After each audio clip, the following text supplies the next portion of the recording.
bottom left, the blue Zerg player playing for Roar Gaming. It is AndyPandy. He is up against, on the other side of the map, playing for Yao. It is the Red Terran player. It is Moomin. So, as I said, this is the sort of position where you're game up, where you may want to take a risk. Moomin not doing so yet. Looks, well, at 11, so nothing to be revealed as of yet. AndyPandy should still just be going for a 15 hatch, though, because there aren't really many other viable openings against Terran as a Zerg. So things should be fairly safe. We've got the barracks now coming down. Moomin could go Reapers, is getting the gas as well, just started. So Reapers are good on this map because there's some cliff you can exploit quite nicely, and it was effective in game 1 going for this Reaper strategy. So I think repeating it isn't a problem at all. And actually, AndyPandy going for a spawning pool first, maybe predicting something like a 2 racks, as I was. Yeah, might be. Actually, someone was just knocking on my door, so I didn't hear half of what you were saying because I was looking who it was and yelling, "I'm working! Get out of here!" So I'm not even going to pretend to hear what you just said there, Maddles. I heard 2 racks. That's the last. That's the first thing I heard. Yeah, I was just saying it was a spawning pool coming out first from AndyPandy, and that I'm just thinking the only reason you do that over a hatch first is if you're expecting a lot of early aggression. Yeah, it is. That's weird. Indeed, it is. It is one of the maps, of course, where you could proxy 2 Rex, like you said, pretty easily. This is one of the maps that it was most common on, because it's a 2-player map. It's relatively small compared to, let's say, Whirlwind. The map we just played, Daybreak, is also a little bit bigger than this one. Yeah, so, as we can see, Moomin getting down the natural pace. So there's the Roach Warren again. Yeah, this is really either a very all-in style out of AndyPandy, or he is just so sure the Moomin is going to throw something quite aggressive at him, which wouldn't be unusual when you are a game up. So it could also just be these 3 roaches, as we saw in game 3.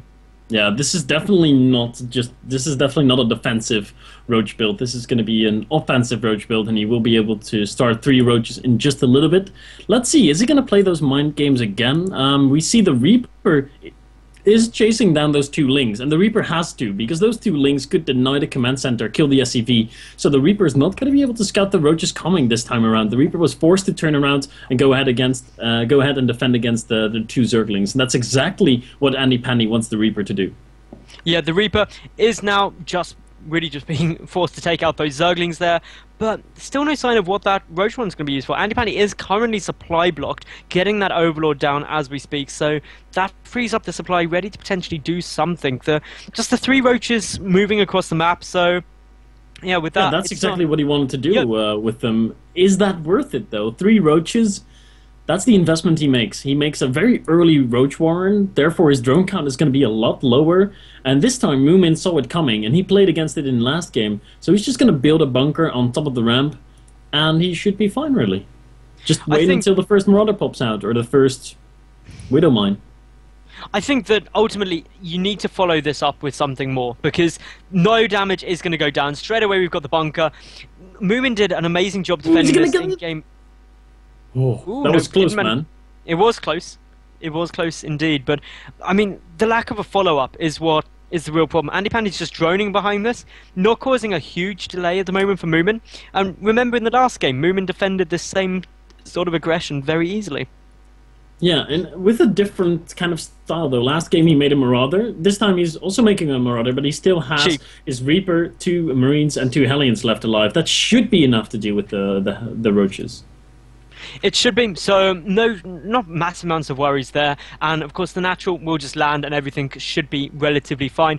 Moomin, the one thing that she does need to be cautious of, though, is that she needs to know what's coming out behind this from AndyPandy. The Baning Nest on its way, just heavy droning, but the big thing is there's no 3rd base yet, so this is opening up the option to be very aggressive, potentially, for AndyPandy.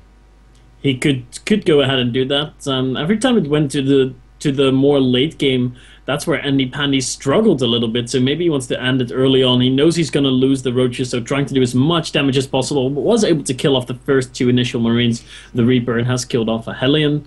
But it's such a huge investment. We shouldn't underestimate how much of an investment it is to get such an early Roach Warren. I mean, if you get it off of 3 bases relatively early or off of 2 bases, it's all right. But he got it before his natural was even done, Maddles. That is sickly early. Sickly. That's no word, but I just made it a word. Now, one thing that Moomin is potentially about to make a word is Hellbat dropping is ouchie, because this medevac has not been scouted, the starport was not scouted either, so AndyPandy has no idea that this is coming. All of the roaches rallied across to the other side of the map. The supply depot wall-off coming down, more marauders there, more Hellbats there, should make for the defense not to be catastrophically difficult, but if these Hellbats deal some nice damage back at the natural, then it could be really, really bad for AndyPandy. Look at how fast those drones die against those Hellbats. What a barbecue happening there. And there's a lot of dead drones on the menu. The Roach Ling, Baneling all-in is starting to hit, though. There's not a lot of units here. There's no bunker, but there's no Banelings yet either. And of course, those Hellbats are going to be doing really well against the Zerglings, but not as much against the Roaches. The Roaches doing very significant damage. Only one Marauder left alive. AndyPandy doing very good counter damage, but the Hellbats in the main base, Maddles, they are killing drones. They're killing queens. Yeah, this is going to be... The Hellbats are cleaning out pretty much everything here, but AndyPandy has got such a large force at the natural of Moomin that she's really not got any units there to defend with. So, with the supply depot down as well, the Zerglings streaming, that's likely to be, well, a very, very game-changing situation. It could even be GG here, because there is hardly anything for Moomin to defend with. Yeah, there's a lot of Banelings here, and there's a lot of SCVs, and Banelings love to hug those SCVs, but they detonate on, I think, a Hellbat there. So not the most damage done there at all. Stim has finished up, so the Marine's actually going to be dealing with the Roaches quite well. And this game is completely crazy right now. The Hellbats are still going strong. The Hellbats are still killing workers in AndyPandy's base. So, let's just recap with what's happened so far.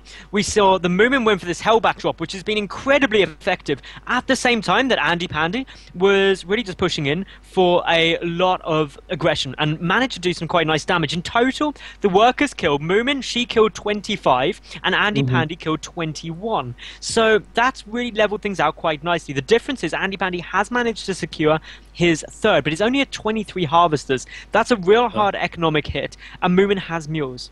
Here comes the counterattack, though, by AndyPandy. He wants to do some more damage. The wall-off was not finished up. Those Marines have stim, but they're very low on HP. There are a few Roaches coming in, 5 of them. The wall-off is now completed, though, so he might have missed his opportunity here. Might be able to focus down a few supply depots. Is going to morph in a few Banelings. AndyPandy wants to get in here. He sees the supply depot only has 189 health in the middle, so we'll be able to bust that down. And, oh, this is a bad timing to go for a drop.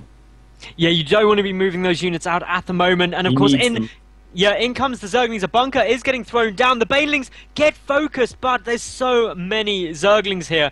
But the Roaches at the back are getting cleaned out relatively quickly. Those 2 additional Hellbats popping out just in time to save Moomin here. And she now will be able to do some nice damage with this Hellbat drop coming into the main base. But with 2 Overlords there, AndyPandy could potentially be able to hold it off. He has no units at home, though, so I think he's once again going to lose quite the handful of drones here. No reaction out of AndyPandy yet. His Queen pops out, is going to be working away at the Medevac / Hellbats.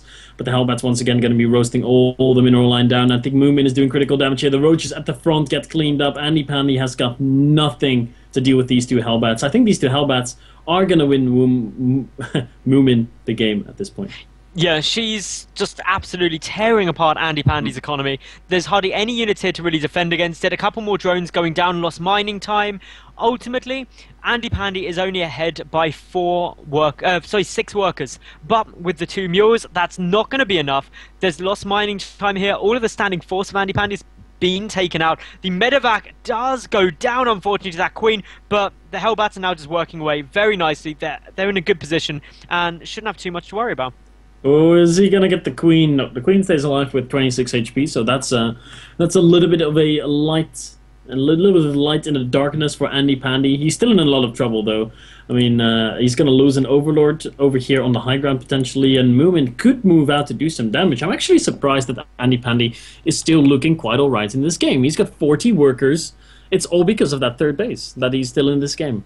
Yeah, the 3rd base really allowing him to do an incredible amount, but Moomin, she's ahead substantially. I think it's fair to say, just in the standing army, and this push coming across the map right now, may be too much for AndyPandy to hold. In terms of the army supply, Moomin, she's a 57 compared to just 29 of AndyPandy, who's desperately trying to make some spine crawlers. He knows he's in trouble. The Hellbats at the front, though, will be able to tank up a huge amount of fire. The Marines providing the DPS at the back. The Banelings are on their way in. Good focus fire by Moomin. She's doing an incredible job dealing with those, and now managed to take out those roaches very nicely. The Queens are going down, and I think GG will get called any second. Moomin splitting focus fire was absolutely brilliant there. Took hardly any damage, and she will take this series 3-1. Very nicely done. Congratulations to her. And AndyPandy, he put up a good fight. They were very evenly matched, and, well, it was incredibly fun to watch.